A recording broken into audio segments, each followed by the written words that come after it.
Hello, beautiful friends and book lovers. I hope that you're all doing well. Today, I am coming at you with my non-spoiler review plus a book chat for those of us who have read For Reckless Girls by Rachel Hawkins. I have read two other books by Rachel Hawkins, The Wife Upstairs, and then she also writes under a pseudonym, which is Erin Sterling, which is the X-Hex.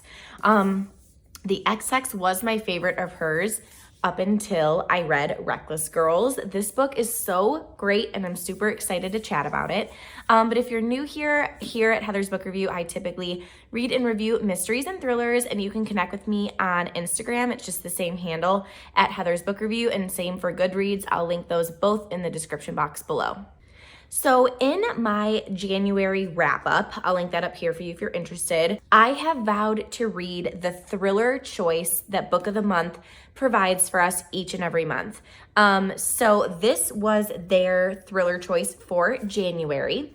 If you're unfamiliar with Book of the Month, it is a book buying subscription that is $14.99, and you get to choose one of their 5 choices for a hardback. So this retails for $27.99. So I only had to pay $14.99 for it. And then the thing I love the most about the subscription is that you can add additional books for only $10 each.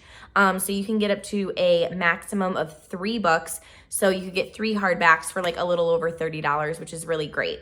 But I chose to read this because this was the thriller choice. And even if it doesn't sound like it's my cup of tea, I am vowing to read it each and every month. But this one, I was so super pleasantly surprised. So for the non-spoiler part, I am going to read the synopsis for you here. It says, one island, beautiful, wild, and strange. Moreau Island is a desolate spot in the middle of the Pacific Ocean with a mysterious history of shipwrecks, cannibalism, and even rumors of murder. It's the perfect destination for the most adventurous traveler to escape everything except the truth.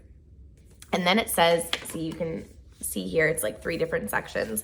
So the second one is 6 visitors, 6 stunning 20-somethings are about to embark on a blissful, free-spirited journey, one filled with sun-drenched days and intoxicating nights.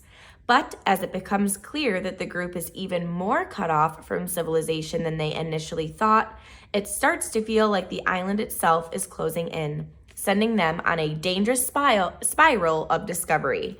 And then the last section here says countless secrets. When one person goes missing and another turns up dead, the remaining friends wonder what dark currents lie beneath this impenetrable paradise, and who else will be swept under its secluded chaos. With its island gothic sensibilities, sexy suspense, and spine-tingling reimagining of Agatha Christie classic, Reckless Girls will wreck you. Nice pun there. And yeah, it actually is very much like And Then There Were None vibes by Agatha Christie. That is my favorite Agatha Christie book to date.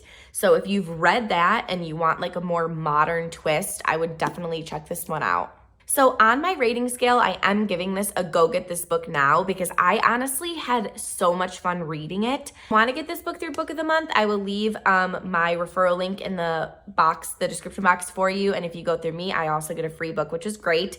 I'll also just leave like the Amazon link as well if you're interested. But I would say after 60 pages or so is when I like really got hooked with this book, because I am all about like a deserted island. I am all about just some people being on there and some crazy stuff starts happening and you are just trying to put the pieces together as a reader. It's just like so exciting for me. I have yet to have a 5-star read this year. So like my first time that I'm gonna have a 5-star read, I don't even know, probably gonna be in March because it's the end of February when I'm filming this, and I've read some good books in February, but so far none have been 5. This is super close to it. I am giving it a 4.5 stars, but the reason it's like not a 5 was because there are multiple point of views in this book that you read, but all of them kind of like blend together a little bit. So it's like, I didn't feel like there was a whole ton of character depth and like a whole ton of, yeah, I guess just like character depth that distinguishes between the characters, if that makes sense. Like it kind of just felt like I was reading one individual character, but obviously I knew I wasn't because it is multiple point of views. So I just feel like it could have been like that piece alone could have been done a little bit better. Maybe like, I mean, the book is rather short. It's, yeah, I mean, it just breaks 300 pages. At like 302 it ends. So it's like maybe even adding like a couple more pages to the characters just so we could like get to know them a little bit more. Sorry, I'm looking at my notes here. But yeah, I just like picked up on that several times as I was reading and just made sure to make a note and mention that to you guys. I'm going to go ahead and get to the spoiler section of this video for those of us who have read. So if you're new here, I'll link a playlist up here for you, probably psychological thrillers, because that's my favorite subgenre of thriller. So you can check out those videos if you'd like, but I am going to get chatting for those of us who have read. So I'm reading this book.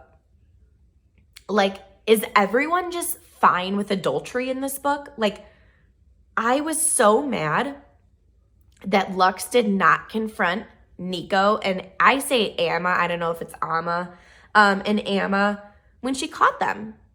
Like, I feel like any normal person literally would have freaked out. How wild and crazy was it that when the Eliza really just like didn't care when Brittany got shot, and she was like, no, Lux, like it's okay, like you and I can go about this together and like lead our lives this way. I was like, you literally just saw your friend get shot, but you're such a psychopath that like you don't even care, and you're just trying to get like the current predator to be on board with you.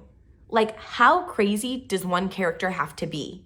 I will admit, not very far ahead, but about like 20 pages ahead or so, I was able to figure out that Chloe was Eliza and Eliza was Chloe. So that wasn't like a jaw-dropping twist to me because I did put those pieces together. And Eliza like definitely had that motive with her mom being in prison because of, I'm blanking on his name, but because of that one guy's like family. I did appreciate the ending of how Lux was like technically becoming like the new Eliza. Like, you know, the book basically picked up with how it started for Lux, if that makes sense. So I just thought that it was like a really fitting ending, and it just, you know, the cycle of like the chaos and the craziness is just going to continue. I do have a question though. And this was probably answered, but how did Eliza and Brittany know that Nico was rich? Because it's like he obviously was a character that like didn't flaunt that he had money and was just prideful and wanted to do everything without like his family's help. So I'm just curious, like how did those girls know that he had money? If you read this book, I would love if you left a comment in the comments below so we could chat. Please indicate if it has spoilers. A lot of people just put a couple asterisks and then say like spoilers all in caps, just for viewers who haven't read the book yet. We don't want them to get spoiled. But as always, thank you so much for watching, and I'll see you in my next video. Bye, you guys.